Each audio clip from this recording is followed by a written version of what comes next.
Like பண்ணுங்க, share பண்ணுங்க, subscribe பண்ணுங்க. வணக்கம். ராமரின் பெருமைகளை போற்றி அவரின் அருளை பெறுவதற்கு மிகவும் உகந்த நாள் ஸ்ரீ ராம நவமி ஆகும். மனிதன் எப்படி வாழ வேண்டும் என்பதை அனைவருக்கும் உணர்த்துவதற்காகவே மகாவிஷ்ணுவே பூமியில் தானே மனித பிறவி எடுத்து வாழ்ந்து காட்டியதுதான் ராம அவதாரம்.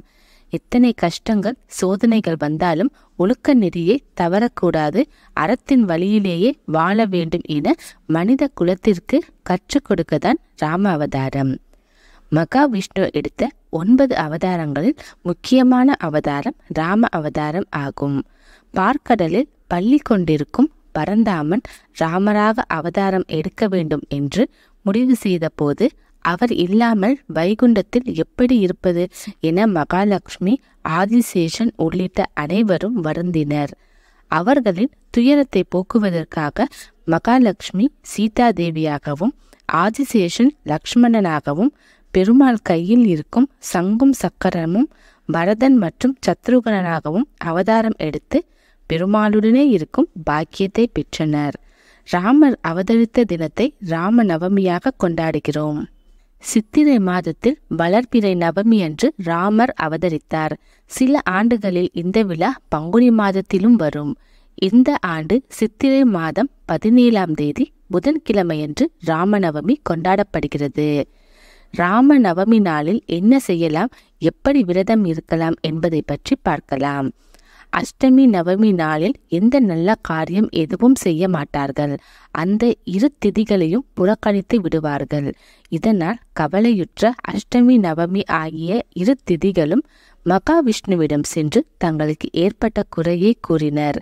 அப்பொழுது விஷ்ணு பகவான் உங்களையும் மக்கள் அனைவரும் போற்றி துதிக்கும் நாள் வரும் என்று உறுதியளித்தார். அதன்படியே வாசுதேவர், வாசுகி ஆகியோருக்கு அஷ்டமி திதி அன்று கிருஷ்ணராக பிறந்தார். அன்றைய தினம் கிருஷ்ண ஜெயந்தியாக கொண்டாடப்படுகிறது. நவமி திதியில் தசரதர், கோசலை ஆகியோருக்கு மகனாக அவதரித்த ராமபிரான். அன்றைய தினம் ராம நவமி திருநாளாக கொண்டாடப்படுகிறது. ஸ்ரீ ராம நவமி நாளில் காலையில் உணவு ஏதும் சாப்பிடாமல் ஸ்ரீ ராமநாமம் துதித்து விரதமிருந்து ராமபிரானை வணங்கி வழிபடுபவர்களின் குடும்ப ஒற்றுமை அதிகரிக்கும்.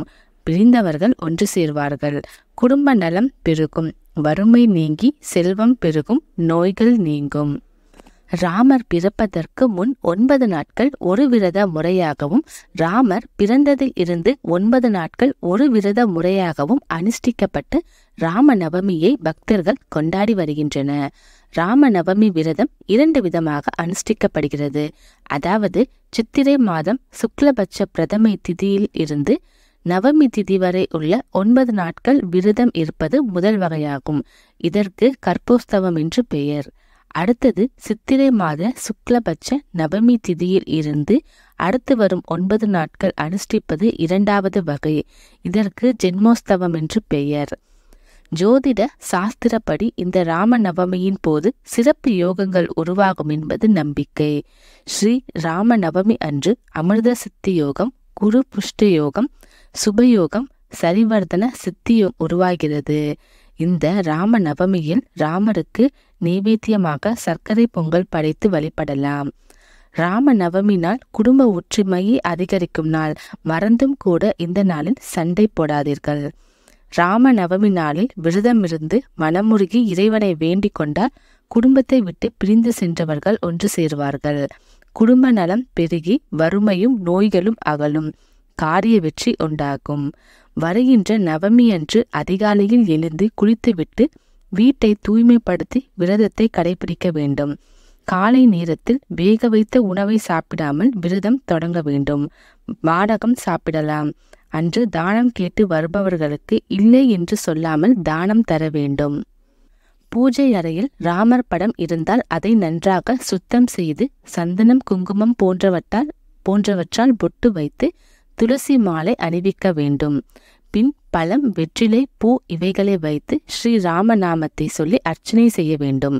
நைவேத்தியமாக சாதம், பாயாசம், பானகம், வடை, நீர்மோர், பால், பழம் என நம்மால் எது முடியுமோ அதனை படைக்கலாம். திருமால் கிருஷ்ண அவதாரத்தில் அன்புடன் இலையை கொடுத்தாலும் ஏற்பேன் என்று கூறியுள்ளார். நம்மால் முடிந்த நைவேத்தியத்தை செய்து ராமரை பற்றிய பாடல்களை பாராயணம் செய்தும் இந்த ராமநவமியை சிறப்பாக கொண்டாடலாம். நன்றி.